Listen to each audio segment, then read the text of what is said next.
talked a little bit about some of the tools you use, because I think a lot of us know the ChatGPTs, we know the Claudes, but is there one particular tool that you would recommend everyone try or use that has really helped you change your business process?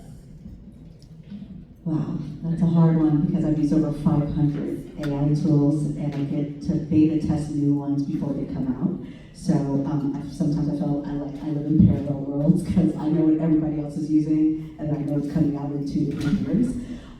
But I would say for what everybody else can access right now, I think that Claude, out of a lot of the what we call like large language models, LLMs or Gen AI tools, generated AI tools, I would say Claude is one of the ideal ones that is still affordable, where you can utilize building out your own AI agent for some of these low level tasks. So when we're talking about here, reading my emails, drafting up the emails for responses for me, and then you just have to wake up and look at the drafts and edit it how you want to and then send them out. There's some low-hanging fruit type of things for those who get a lot of requests for meetings and you are sort of acting like your own assistant. Use Claude, the AI agent is called the co-work Claude version. You can also use the Claude chat version, but there is some of these things do have memberships and subscriptions, but Claude is I would say one of the most advanced ones for the price. The $100 a month membership or subscription, pretty much you can have a good access of an AI agent to just get started. So I would start there. And it's just basically like a more advanced version of ChatGPT. What we call chat bots, you're just chatting with it, you're texting with it, it's giving you information back. When we're talking about an AI agent, it now does it for you. So not only are you chatting with it and saying, hey, can you find me this information? What turns it into an AI agent is when it goes and actually does the task for you afterwards. So you're not just asking, what are the restaurants that are open for me to go have a baby shower with my family? After it does that, that's just chatting back and forth, that's a chat bot. Then when you go, okay, now let me know which of them are available, what's the rates, and then go make me a reservation.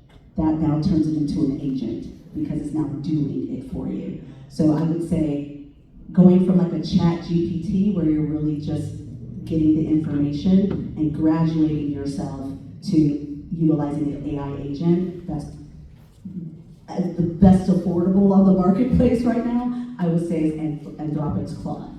Okay, that was really hard for me, you guys. I know so much I want to tell you right now, but that's one of the winners.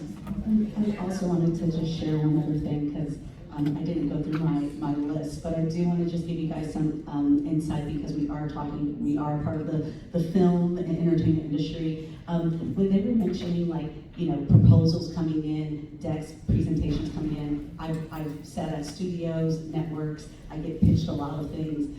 It's becoming very evident these days of who's using more of the technology and who's not, because if you're still doing your presentations the older way, and then there are people coming in with way more advanced presentations, it's obvious. And it's not that your idea is not better than theirs, it's just that they're using more advanced technology. We have directors coming in and putting together their cinematic visions with AI, and then there's other directors coming in still doing it the old way. And so I just wanted to give you guys that comparable of when they mentioned Mike earlier, it's not that some of these people are more talented or more knowledgeable, they're just embracing the technology that's advancing the communication of what they need to put out about their business, about their product, or about their vision. And then one other thing to highlight as well, because I'm dealing with so many different industries, a lot of the bigger companies that maybe you may be seeking to do business with, they're now data-driven. They're now using it as well. So there are certain tools that if you're willing to invest in yourself a little bit more,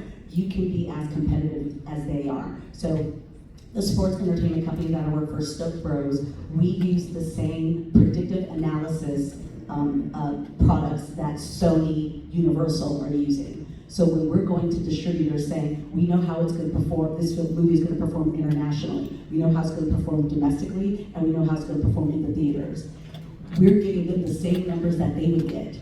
So our level of pitch and presentation with them is at the scale of what a Sony or Lionsgate would do, even though we're not technically Sony or Lionsgate. So a perfect example of that is like Synalytics or Logic AI. Like, these are AI tools that you run your script through and you put different elements about what is part of that movie or that package, and it will give you a predictive analysis of what it would perform like in different countries around the world, what it would perform like in the US, domestically, streaming, or theatrical. So imagine if you are a screenwriter and you run your script through that, and then you go pitch to a production company with those numbers and analytics. That they can't tell you that it won't perform, that it won't do well if you have the numbers to prove it, because they're using the same platforms.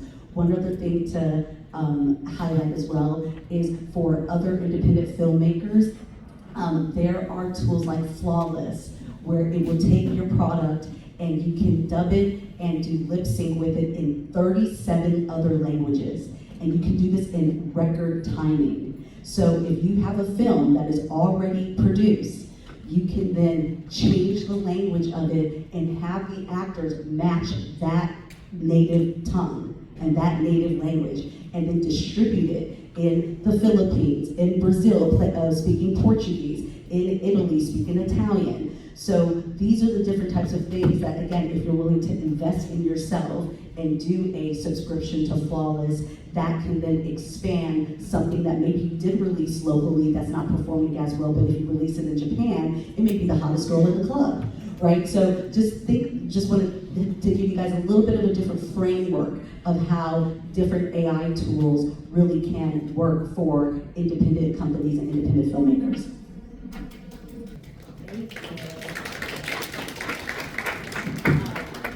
I honestly have so many more questions. I feel like this panel could go on for an hour or more to really dig into all of the specific tools, but we are running out of time and we're sort of out of time.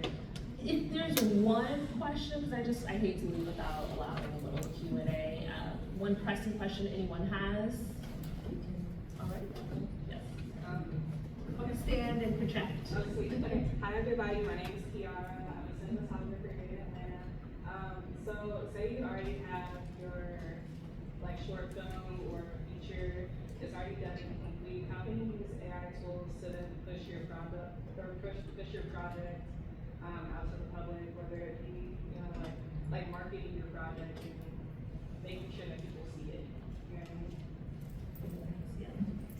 I mean? I know some of the marketing queens here definitely have some tips for you, but I just wanted to highlight that you can also use it for information outreach for different film festivals, things of that nature. So if you're looking for different types of distribution, you can do a film festival search, see which ones it works, it's a match for, and then obviously if you have an agent, it can then submit it for you. So that's just one quick one that's not on the marketing side, but that will expand your distribution reach.